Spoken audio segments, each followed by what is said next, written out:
Hello, my friends, hello, and welcome once again to the mysterious Vaughn Manor, where Roger and I are here with a booktube video so mysterious, even we don't know what it's about.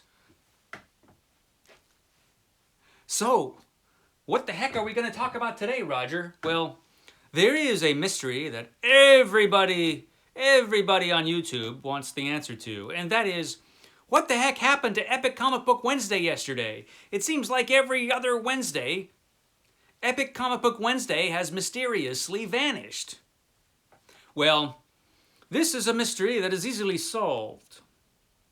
So there was this big-ass storm yesterday in the Bay Area, which knocked down every tree everywhere, usually on top of other things. Trees on top of cars, trees knocking down power lines, trees falling on people, trees falling on people who are in cars, blocking roads. I mean, there was a lot of wind and rain, and it was a disaster. And so there was a lot of that going on like all day. And it kept getting worse, and it got really bad in the afternoon.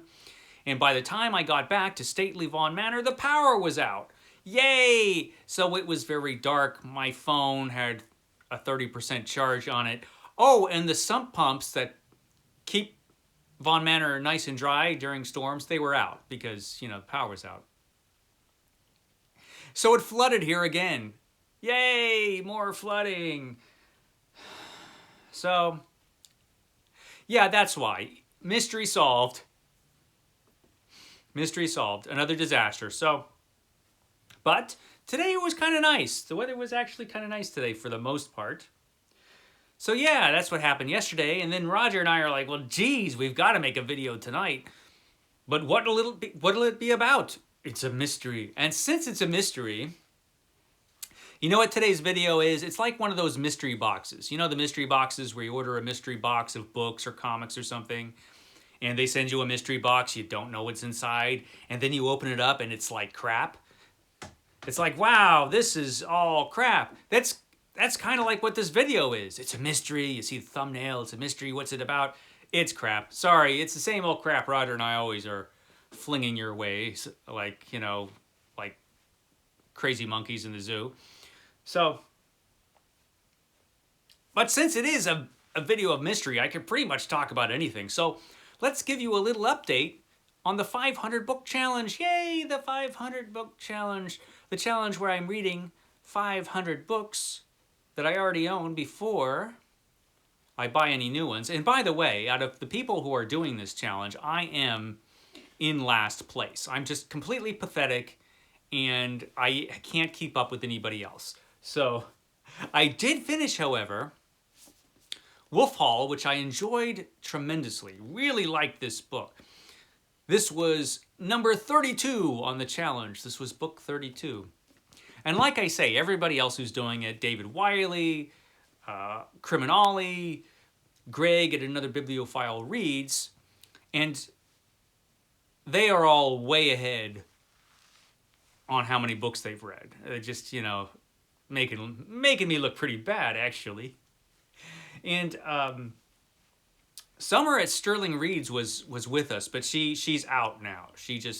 She quit the challenge and then just spent a bunch of money and bought a ton of books, So that was cool, if you got to go out like that. Just go crazy, buy a bunch of books.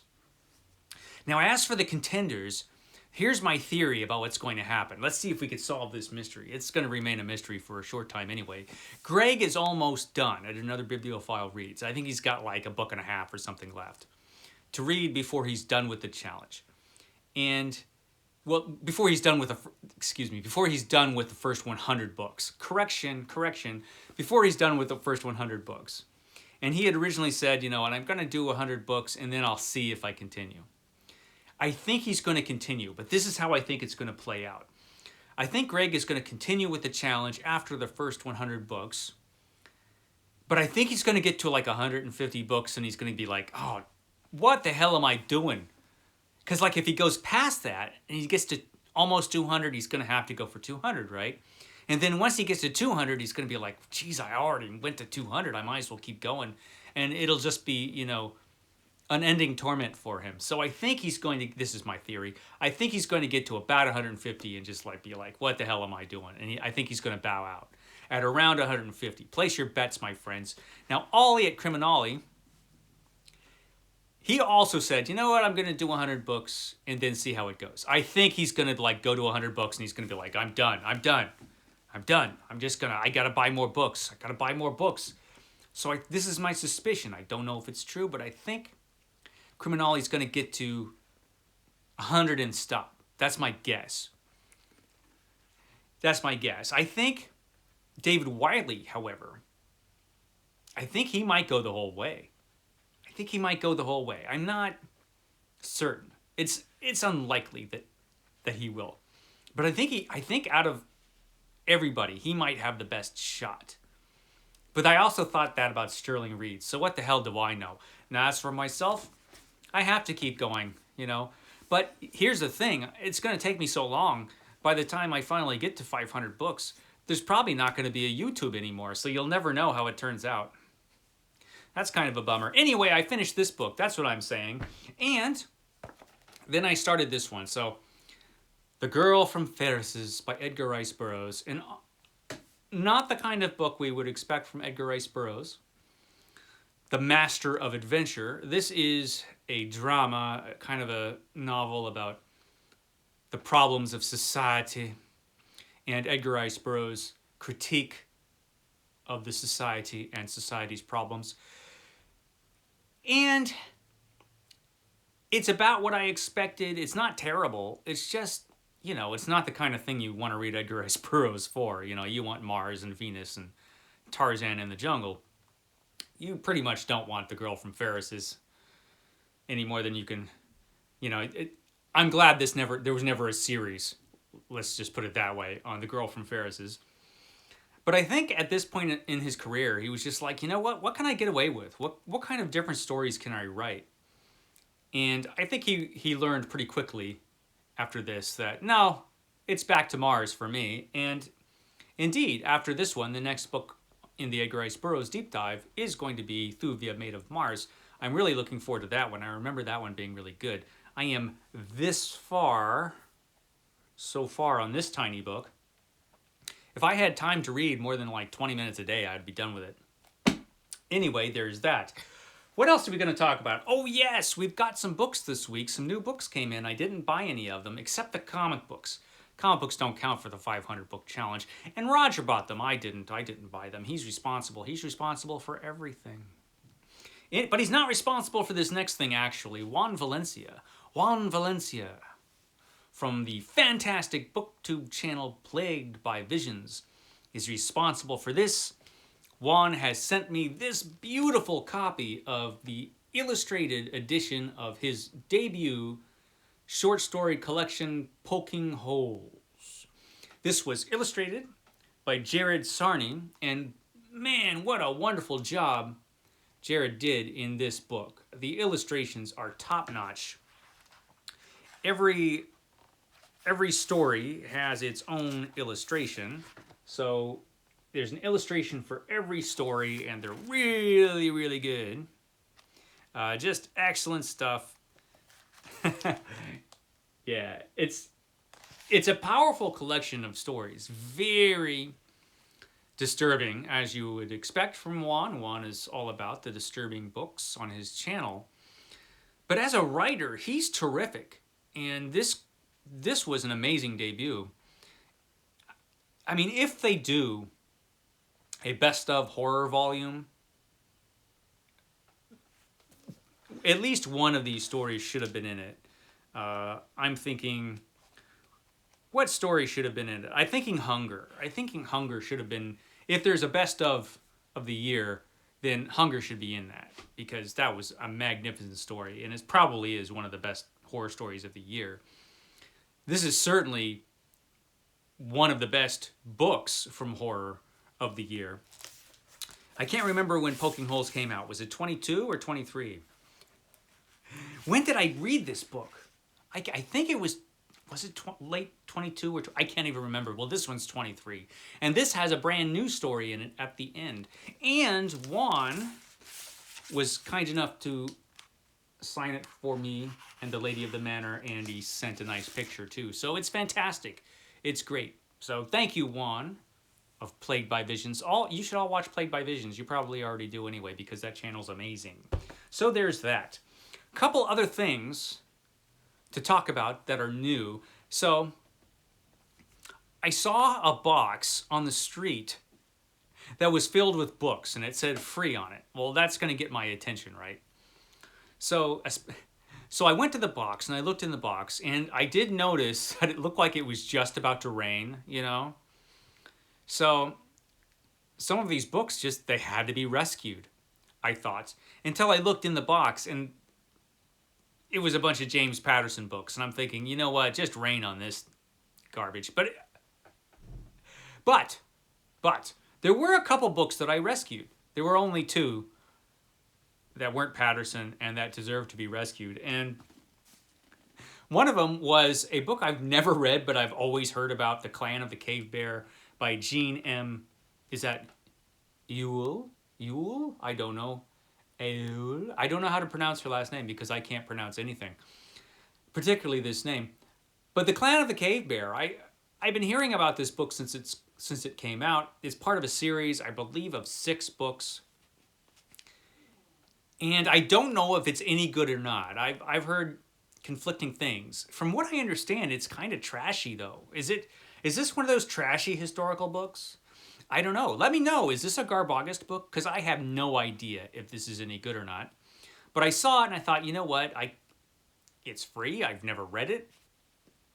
Maybe it'll be good. I will rescue it so it does not get rained on. So I've got The Clan of the Cave Bear that I found in a box in the street. But that's not the only thing I found in that box. And this thing really needed to be rescued because it is the complete Sherlock Holmes by Sir Arthur Conan Doyle. Now you're going to say, wait a minute, Mike. Don't you have all of these already? Yes. But you can't let a copy of the complete Sherlock Holmes be destroyed in the rain. You must rescue it. Particularly since it's this edition. This is the edition that I first read Sherlock Holmes in. This is the Doubleday edition with the preface by Christopher Morley. And for some reason, this particular edition, with its teensy tiny font and all the books in it, this is the edition that I love. And I actually have a leather-bound edition right there of this very book. But I was thinking, even before I found this, that I want to read Sherlock Holmes again. It's been a few years since I've read Sherlock Holmes. And I'm not doing the ebooks right now, so it would be handy to have a paper copy. Now, the only mystery that remains about Sherlock Holmes is how I'm going to read it. Every other time I've read Sherlock Holmes, I've read it as just one big book. I've read every volume, although I've read them all at once. Although there are a few different, this was published as a few different books. A Study in Scarlet, the debut novel, The Sign of the Four, the second novel, and then the short stories started showing up in the Strand magazine, which were collected in the volumes Adventures of Sherlock Holmes, Memoirs of Sherlock Holmes, The Return of Sherlock Holmes, and then in this volume is The Hound of the Baskervilles, and The Valley of Fear comes after that. Then His Last Bow, and finally the Case Book of Sherlock Holmes. So there's a few different Sherlock Holmes books in here. And so I'm wondering, should I read it all as one volume, probably in Dictember? Or should I read one book at a time, like everybody else reads Sherlock Holmes? I haven't decided yet. It is still a mystery how I'm going to revisit Sherlock Holmes. So that was all the books to talk about this week that, I just stumbled across or was sent to me. But I did get some comics. Roger got some comics. So let's talk about the comics. Why not? So I did get this one. I'm doing the Superman Challenge where I read Superman every single day of my life, even when it's storming and raining and there's no power. I managed to read Superman yesterday. And this is Superman, the City of Tomorrow, which I ordered, but it turns out I have all these stories already in other volumes. So, didn't really need it, but it's a nice copy. of these stories. These are the stories that showed up in Superman and Action Comics right at the turn of the century, 1999, 2000, and onward. So, yeah. Yeah, it was actually, it was back when there was Superman, there was Adventures of Superman, and Action Comics, I'm sure is in here too. I don't know. I have to check. But a bunch of Superman stories from the turn of the century, which I already had. But now I have them in this very nice book with this really cool cover. So I got that. And I got a few other things. This thing is actually pretty cool, this next thing. I got some Epic collections. And this is the Aliens, the Original Years Epic collection. Aliens, the Original Years. So these were published by Dark Horse. The stories in this volume were published by Dark Horse, which was, and I remember these stories, I was reading these as they came out because I was a big fan of the first two Aliens movies. The first two, Alien and Aliens. I love those movies. The other ones, not so much. But those first two were really good. And this comic book was published by Dark Horse, or the series of comic books. And they were published by Dark Horse after the first, actually after the second movie, after Aliens. So the first story in here is from 1988. And this has Alien stories from 88 through, is it 90? Yeah, 88 through 90. And so in these stories, things are very different than how they turned out in the movie series. Newt, for example, from the second movie is still alive. She died during the credits in the third film. Just, I know that's a spoiler, but just don't pay any attention to that part. I didn't, and neither did they, because, you know, these were written before that. But I remember these being really, really good. And I have not read these since the stories came out in Dark Horse Comics. So that's going to be fun to revisit. But this one is extra fun. This is Namor. Namor the Submariner. Epic Collection Volume 3. Volume 2 hasn't come out yet. Epic Collections are funny that way. Who Strikes for Atlantis? So this has a bunch of... This has scripts actually by Roy Thomas, one of the best comic book writers of all. And it has artwork. Starts off with... Is this John Buscema? Who starts off this? Let's see. Yeah, John Buscema starts off the volume. But it has a bunch of artwork by, well, it's got Gene Colan is in here. So you got Gene Colan stories in here. But the thing I found most exciting about this, oh, look at that. Just look at that. So, so cool. The thing I found most exciting about this is that it has work by Marie Severin. And, yeah, this is Marie Severin's a splash page right there. She is one of my favorites of all time. And, yeah, so there will be an Epic Comic Book Wednesday coming up sometime in the near future where I'm talking about this particular comic because it looks amazing. And then we've got Avengers Acts of Vengeance. Avengers Acts of Vengeance. This is volume 19 of the Epic Collections for the Avengers. Stories from 89 to 90. And this is interesting because it has Avengers stories and Avengers West Coast stories kind of mixed up together. Because I guess they all tell one story. I can't remember exactly what was happening at the time. Yeah, Acts of Vengeance was a crossover story.